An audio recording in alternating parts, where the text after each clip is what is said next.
Les feuilles d'automne craquaient sous mes pieds alors que je me tenais seule dans le parc. Les souvenirs de notre célébration de 10 ans hantant mes pensées. Juste une semaine plus tard, mon monde s'était déroulé comme une tapisserie déchirée. Le vent froid murmurait les échos de son départ, me laissant figée dans l'incrédulité. Je n'aurais jamais pensé qu'elle partirait ou qu'elle me tromperait. Je marmonnais pour moi-même, un goût amer dans la bouche. Je reprenais les étapes de notre relation, traçant les signes d'avertissement qui semblaient maintenant évidents. Des amis qui ont rejeté sa tricherie avec des rires méprisants lorsque l'infidélité était discutée, et le comportement étrange qu'elle a manifesté, toutes les pièces du puzzle s'emboîtant. En parlant, j'entendais presque sa voix dire « Je ne pourrais jamais imaginer être avec quelqu'un d'autre que toi ». Comme j'avais été naïf de croire ces mots. L'appel téléphonique qui a brisé mon monde jouait dans mon esprit.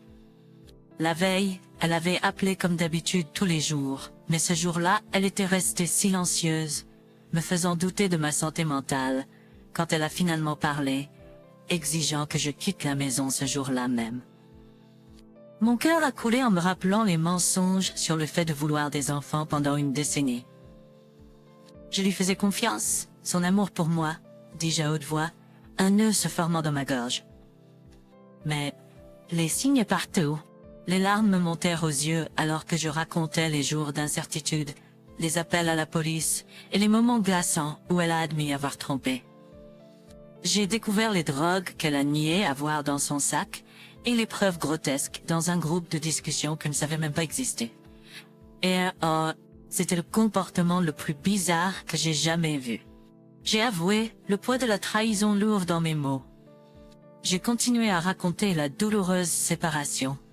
Comment j'ai réussi à le faire en 24 heures, grâce au soutien de mon travail et de mes amis et familles. Les disputes qui ont suivi, les humiliations et la perte déchirante de mon animal de compagnie, tout gravé dans les cicatrices de ma mémoire. J'ai pensé avoir fait une percée à un moment donné, dis-je, la voix tremblante, mais elle est partie faire un tour en voiture. Et quand elle est revenue, elle était à nouveau froide. En parlant, la colère qui avait couvé pendant les derniers mois a jailli à la surface. J'aimerais pouvoir surmonter la colère. J'ai avoué, mon souffle s'arrêtant, mais elle n'est même pas désolée. Le parc était vide, mais mes mots flottaient dans l'air, un cri silencieux de douleur et de trahison. Mais la seule personne que je pensais être là pour toujours m'a traité pire que quiconque dans toute ma vie. J'ai essuyé une larme solitaire et pris une profonde respiration, sachant que ce déroulement n'était que le début d'un voyage douloureux. Alors que les jours s'étiraient en semaines, le poids de la vérité s'est installé lourdement sur mes épaules.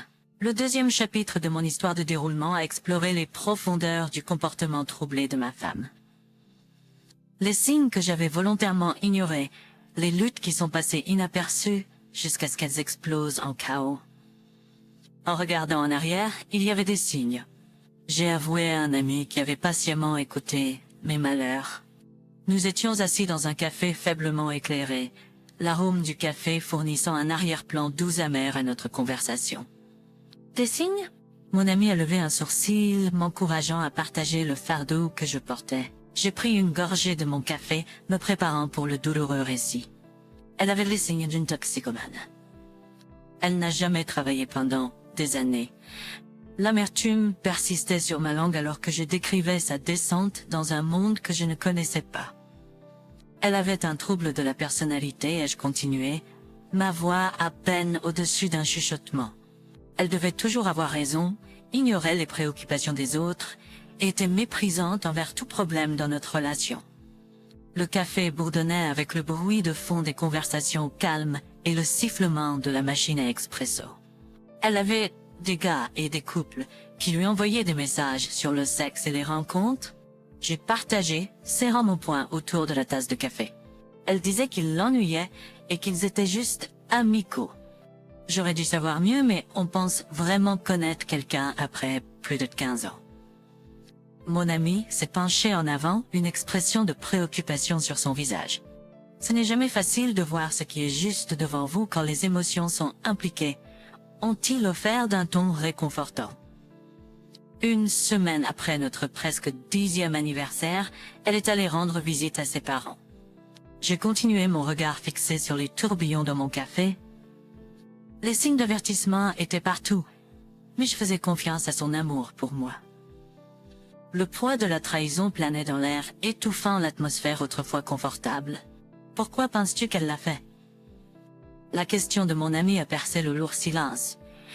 Je ne sais pas, j'ai admis un mélange de frustration et de tristesse dans ma voix. Peut-être qu'elle ne le savait même pas elle-même. Le bavardage du café a fourni un arrière-plan pendant que je continuais à dérouler le récit de son comportement de plus en plus agressif. Elle m'appelait tous les jours, mais le jour avant qu'elle m'appelle pour rompre, elle ne l'a pas fait pendant des jours.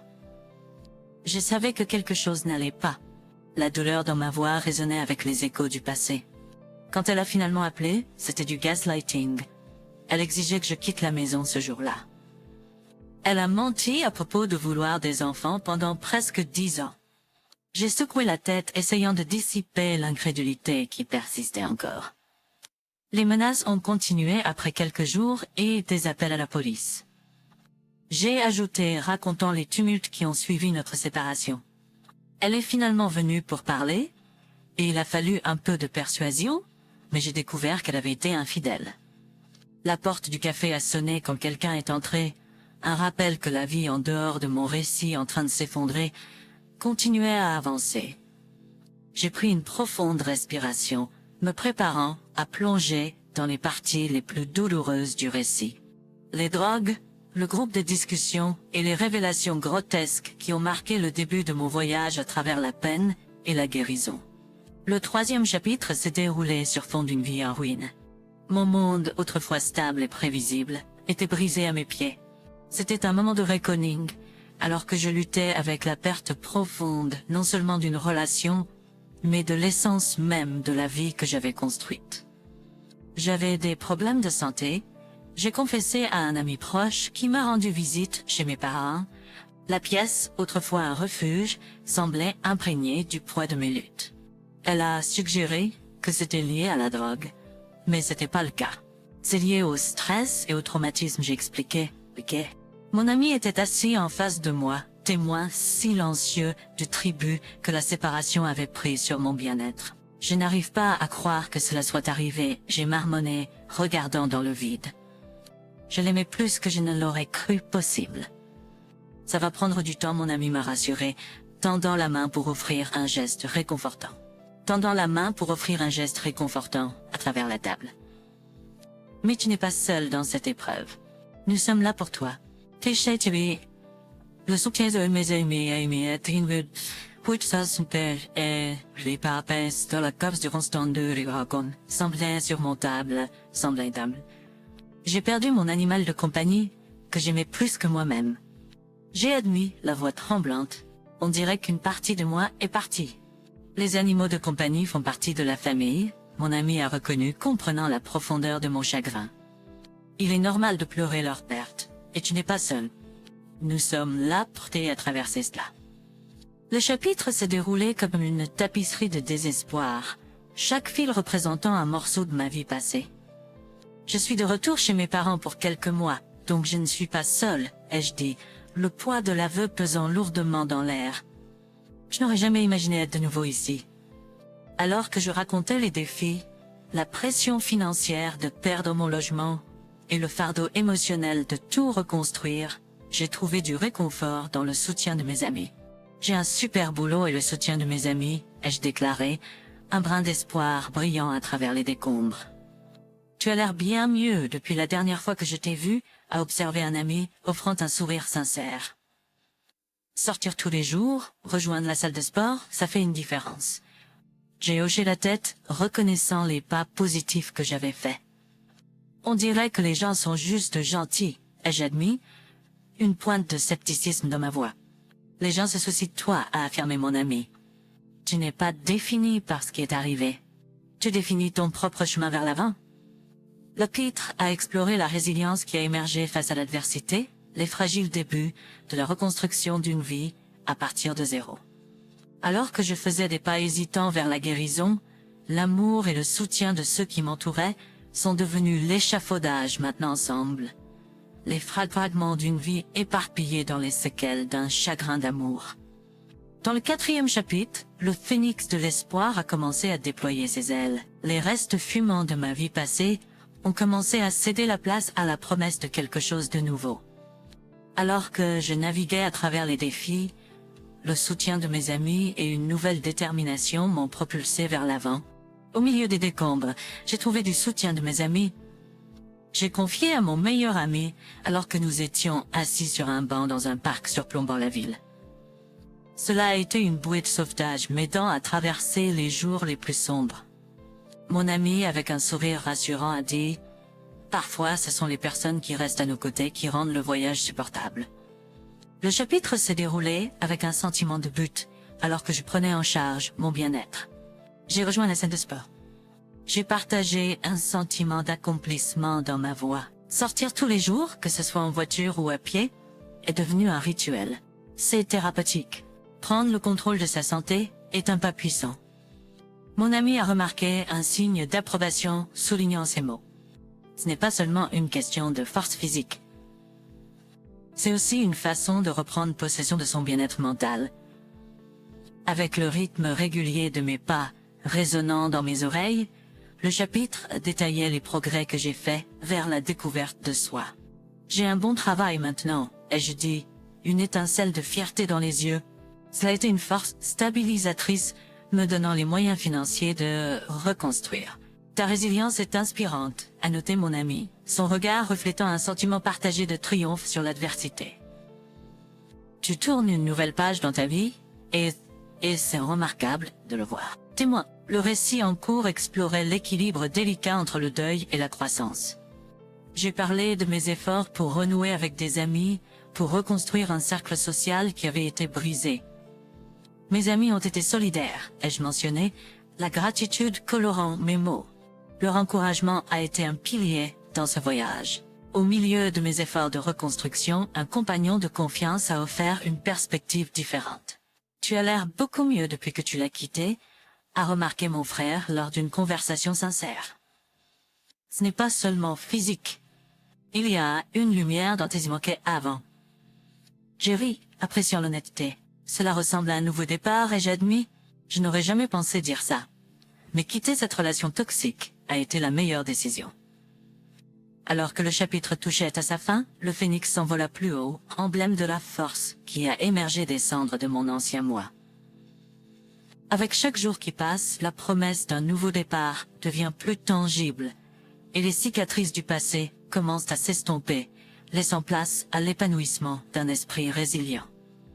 Dans le 5e chapitre, la tempête de troubles s'intensifiait, alors que mon ex-femme lançait une campagne pour contrôler le récit de notre rupture.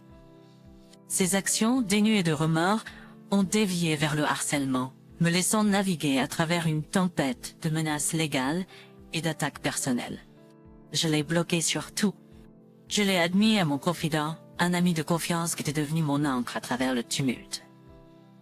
Nous étions assis dans un coin tranquille d'un café, un sanctuaire au milieu du chaos. Les sourcils de mon ami se froncèrent d'inquiétude. Est-ce que sa tête de la bloquer? Ont-ils demandé, un désir sincère de comprendre gravé sur leur visage. J'ai soupiré, luttant avec les complexités de rompre les liens. Voir son nom, même en passant, faisait monter ma tension artérielle en flèche et j'expliquais. La bloquer était une étape nécessaire pour ma propre santé mentale. Tu fais ce qu'il faut pour te protéger, a rassuré mon ami, un signe de compréhension accompagnant leurs mots. Mais qu'en est-il de la lettre de cessation et de désistement? Un sourire ironique se dessina sur mes lèvres. Une lettre d'un avocat, une cessation et désistement. Pas date pour répondre et la plupart étaient des mensonges. Et je ris amèrement. L'amertie? Les erreurs grammaticales et les fautes de frappe. C'était une tentative désespérée, un geste pathétique. On dirait qu'elle s'accroche à des pailles à observer mon ami, leur expression mélange d'empathie et d'exaspération. Qu'est-ce que tu comptes faire à ce sujet? Rien, je déclarais, une pointe de défiance dans ma voix. Je refusais de lui donner la réaction candide. Répondre ne ferait qu'alimenter le feu. Les jours ont passé et les semaines se sont écoulées et la campagne de harcèlement a augmenté. Mon ami, toujours vigilant, a exprimé sa préoccupation. Elle harcèle l'un de mes amis, et j'admets ma frustration palpable. Quelqu'un qu'elle ne connaît même pas. Elle fait semblant de se soucier du bien-être de l'animal que j'ai donné à mon ami pendant la rupture. C'est un coup bas, a remarqué mon ami en secouant la tête. Utiliser un animal innocent pour manipuler les émotions et maintenir le contrôle. C'est méprisable. Alors que la saga se déroulait, mon ami a offert son soutien indéfectible. Tes amis ne la laisseront pas manipuler ou contrôler le récit, ont-ils assuré. Nous voyons à travers les fumées et les miroirs. Le chapitre a dévoilé la nature tordue de sa campagne, une manifestation de son refus d'accepter les conséquences de ses actions. J'espère que cela se terminera bientôt, ai-je confié à mon ami. Mais on dirait qu'elle est en mission pour réécrire l'histoire à son avantage. Reste fort, a encouragé mon ami. Cette tempête passera et tu en sortiras plus fort de l'autre côté. La campagne existe, a peut-être jeté des ombres, mais au milieu du chaos, le soutien indéfectible des amis est devenu le phare qui m'a guidé à travers la tempête. Le chapitre s'est déroulé, révélant la force acquise en affrontant l'adversité et la résilience nécessaire pour affronter la poursuite implacable d'un récit déformé. Au milieu des échos persistants du chaos, le 6e chapitre s'est déroulé, un chapitre rempli de pas hésitants vers un avenir teinté d'espoir et de promesses de nouveaux départs. Les cicatrices du passé ont commencé à s'estomper alors que je naviguais dans les complexités de la confiance, de la vulnérabilité et de la possibilité de retrouver l'amour. Autour d'un café, dans un café ensoleillé, j'ai partagé mes hésitations à plonger à nouveau dans le monde des rencontres avec un ami proche. Cela semble trop tôt, ai-je avoué, regardant par la fenêtre le monde qui continue au-delà des limites de mon histoire. Mon ami, compréhensif et encourageant, a offert un sourire rassurant. Il n'y a pas de délai fixe pour guérir, ont-ils dit. Ah, mais si tu rencontres quelqu'un qui te rend heureux, pourquoi ne pas explorer cette connexion? Le chapitre s'est déroulé avec des récits de mes efforts pour reconstruire une vie sociale en revenant dans un monde qui semblait autrefois fracturé. J'ai essayé de rencontrer de nouvelles personnes et je partageais une pointe de vulnérabilité dans ma voix, mais c'est difficile à mon âge, presque 40 ans. Mon ami Harry me donnant un coup de coude taquin. L'âge n'est qu'un nombre, ont-ils plaisanté? Tu es dans la fleur de l'âge. Laisse pas les chiffres te retenir du bonheur. Le café bourdonnait de l'énergie de la vie et j'ai raconté mes tentatives pour retrouver un sentiment de normalité. J'ai rejoint la salle de sport et je continuais, un sentiment d'accomplissement dans mes mots. 3 jours par semaine, ce n'est pas seulement une question de forme physique. C'est un moyen de me vider l'esprit. Prendre soin de son corps est un acte d'amour envers soi-même, a noté mon ami, leur encouragement résonnant à travers la conversation. C'est comme reprendre possession de soi-même. Au fur et à mesure que le chapitre avançait, le récit se tournait vers les subtilités des rencontres amoureuses. Je n'ai pas encore de rendez-vous amoureux, j'ai admis une touche d'hésitation dans ma voix. Ça me donne toujours l'impression de tricher, de trahir le passé. Mon ami s'est penché en avant, ses yeux reflétant de la compassion. Tu ne trahis personne, m'a-t-il assuré. Tu te donnes simplement la chance d'être à nouveau heureux. Tu le mérites, ne penses-tu pas? Quelques dîners et des rires partagés ont peint le tableau de mes nouveaux débuts. Lors d'une conversation avec un camarade de salle de sport, j'ai trouvé une connexion qui allait au-delà officiel. Nous sommes vraiment connectés, j'ai partagé avec mon ami un sourire aux lèvres. Nous aimons les opinions de l'autre, nous sommes toujours d'accord sur le type de futur que nous voulons avoir. Ça semble être quelque chose de spécial que tu as trouvé, a reconnu mon ami, ses yeux reflétant une réelle joie pour moi. Parfois, les meilleures choses arrivent quand on s'y attend le moins. Au milieu de ces nouvelles connexions, le chapitre a exploré la délicate danse de l'avancée, sans pour autant couper complètement les liens avec le passé. Je pense toujours à mon ex. J'ai admis un sentiment de détachement dans ma voix, mais sans aucune attache émotionnelle. C'est plus comme réfléchir à une leçon apprise. Alors que la conversation touchait à sa fin, mon ami m'a offert un conseil sincère. La fin d'une relation signifie seulement que tu peux en commencer une nouvelle, m'a-t-il dit. faisant référence au pouvoir transformateur d'embrasser le changement. Le chapitre des nouveaux départs était un témoignage de la résilience de l'esprit humain, de la volonté d'entreprendre un voyage de découverte de soi et du potentiel de l'amour pour fleurir dans des endroits inattendus. Dans le 7e chapitre, le récit s'est tourné vers un paysage de tranquillité et de découverte de soi. Les échos de la peine ont été remplacés par la mélodie du contentement, alors que j'embrassais un bonheur retrouvé, et la réalisation que la vie pouvait à nouveau fleurir après le gel amer de la trahison. Autour d'un repas partagé avec mon ami proche, celui qui avait été témoin du tumultueux voyage depuis le début, j'ai réfléchi aux tournants inattendus que la vie avait pris. Ça fait un moment depuis que mon épouse a brûlé notre vie. J'ai commencé à parler avec un calme dans ma voix. Mon ami, toujours attentif aux nuances de mes émotions, a acquiescé en comprenant. « Tu as parcouru un long chemin depuis », m'a-t-il remarqué avec un sourire rassurant sur le visage. Tromperie a bu l'être menaçante, j'ai continué me remémorant le passé tumultueux. J'ai beaucoup lutté, me suis concentré sur l'énergie positive, mais j'ai quand même souffert de crises de panique quand j'étais seule avec mes pensées, surtout la nuit. Mon ami m'a offert une douce affirmation. La guérison prend du temps. C'est un voyage, pas une destination. Dans le cadre de ma guérison, le chapitre se déroulait avec une décision importante. J'ai fait un post il y a quelques mois sur les rencontres amoureuses. Demandant si c'était trop tôt, j'ai admis une lueur de vulnérabilité dans mes yeux. Grâce au conseil de tout le monde, je l'ai fait. Et je suis heureux. Vraiment heureux. C'est une merveilleuse nouvelle, s'est exclamé mon ami avec une réelle excitation dans sa voix. Comment vous êtes-vous rencontrés? J'ai ri, savourant la sérendipité des détours de la vie. Nous avons connecté grâce à des intérêts communs, ai-je expliqué. Parfois, l'univers rassemble de manière la plus inattendue. Le chapitre rappelle les subtilités de la relation naissante. Nous parlons tous les jours pendant des heures. J'ai partagé avec chaleur dans ma voix. Je sais que certains pensent que c'est trop tôt, mais nous nous connectons si bien que nous n'avons aucun intérêt à voir quelqu'un d'autre que nous deux. Ça semble être quelque chose de spécial que tu as trouvé, mon ami a observé, leurs yeux reflétant la joie de voir mon cheminement vers le contentement. C'est encourageant de te voir si heureux. Alors que la conversation continuait, le sujet s'est déplacé vers le spectre persistant du passé.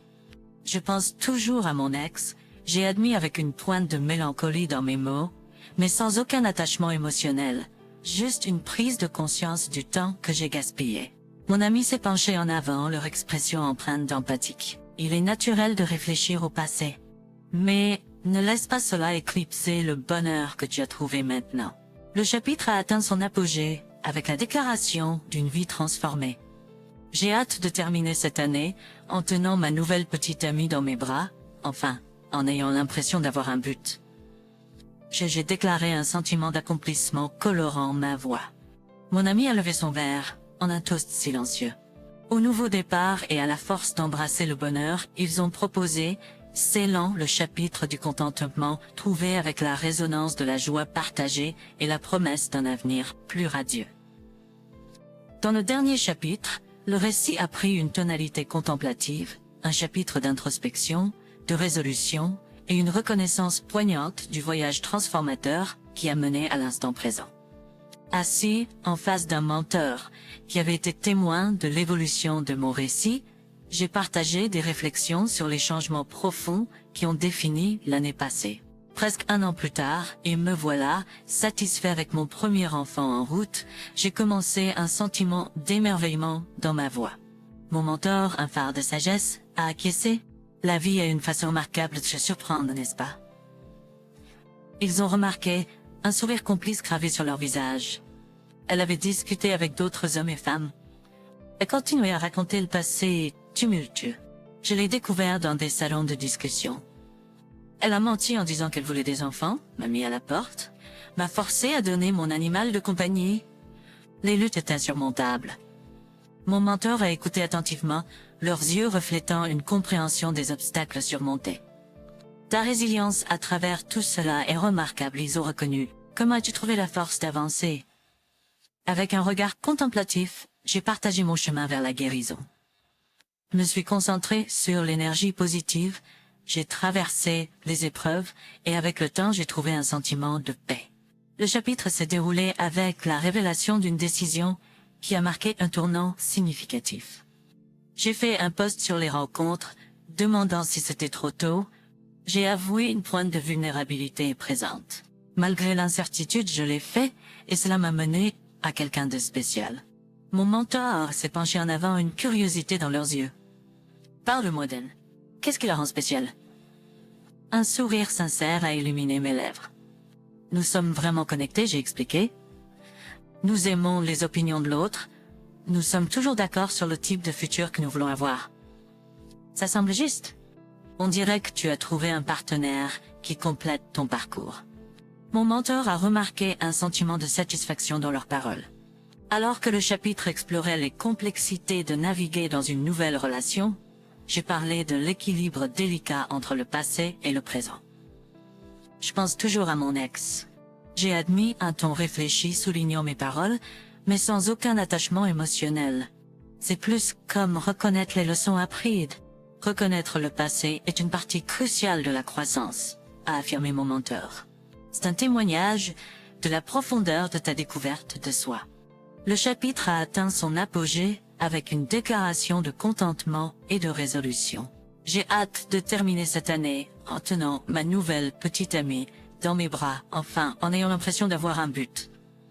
J'ai déclaré un profond sentiment d'accomplissement résonnant dans mes paroles.